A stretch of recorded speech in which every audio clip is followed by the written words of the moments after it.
तो जैसे ही वाइफ की टर्न आई तो माथा टेका। गुरुजी बड़े मंदिर पे आसन के ऊपर बैठे हुए थे। तो जैसे ही माथा टेका तो गुरुजी कहते डिम्पल आंटी वेट रिड्यूस करो। तो कहती हाँ जी गुरुजी। तो रात को मेरे ख्याल से माथा टेकना 12:30-1 बजे का टाइम होगा। तो उसके बाद मेरे फादर इन लॉ की टर्न आई। तो गुरु कहते मास्टर जी बेटी नु को वेट रिड्यूस करे। कहते ठीक है गुरु जी। उसके बाद किसी और ने माथा टेका, फिर बेटे ने माथा टेका। जैसे ही मेरी टर्न आई गुरु से नरेंद्र आंटी नु कहे वेट रिड्यूस करना है 10 किलो 1 महीने दे विच। मैं कहा ठीक है गुरु जी। अब गुरु जी को इसके आगे तो भगवान ने बोल दिया तो वो तो होना ही होना है।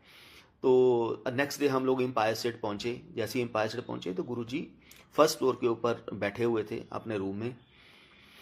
तो सुधा आंटी के रूम में बैठे हुए थे। तो हम लोग नीचे बैठ गए तो पता लगा कि ऊपर एक अंकल आंटी बैठे हैं। कौन बैठे हैं ये नहीं पता। तो थोड़े देर के बाद अराउंड 5-7 मिनट के बाद गुरुजी ने ऊपर से आवाज आई नरेंद्र ऊपर आ जा। तो किसी को और के लिए ही हुक्म नहीं था। जैसे ही मैं गुरुजी के पास ऊपर गया नरेंद्र आंटी नु कहा वेट रिड्यूस करे। फिर वही बात। मैं कहा गुरुजी आपने करना है आंटी के बस में नहीं है।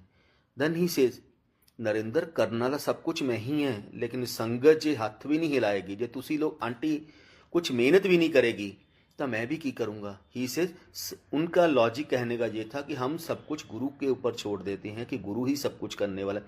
करना गुरु जी नहीं है लेकिन जब तक हम लोग अपनी मेहनत नहीं करेंगे अपने कर्म नहीं करेंगे तो गुरु जी भी हमारे कर्मों को नहीं काट सकते। ही से आप लोग खुद मेहनत करोगे तभी तो मैं आप लोगों के कर्म काटूंगा ना। हम सब कुछ गुरु पे छोड़ काटना तो फिर भी उन्होंने ही है लेकिन वो सब कुछ हमारे ऊपर फेंक के चलते थे कि आप लोग मेहनत तो करो तभी तो मैं कुछ करूंगा।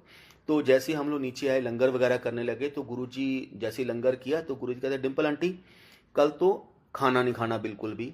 तो सिर्फ एक सूप पीना है वो भी काली मिर्च डाल के और हल्का सा नमक डाल के। कहती ठीक है गुरुजी।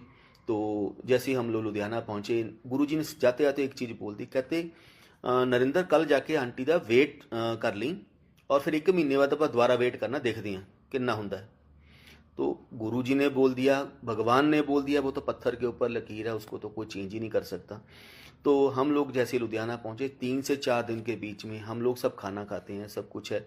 जब खाना खाना बंद कर देंगे चाय पीनी बंद कर देंगे तो नेचुरली कहीं ना कहीं वीकनेस तो आती ही आती है।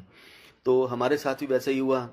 तो डिम्पल 3 से 4 दिन के बाद उसकी तबीयत बहुत ज़्यादा बिगड़नी शुरू हो गई। तो फिर गुरुजी का एक दिन फ़ोन आया मुझे। कहते नरेंद्र आंटी का की हाल है। मैं कहा गुरुजी आंटी मर जाएगी वो नहीं सह सकती क्योंकि भूखा नहीं रह सकती।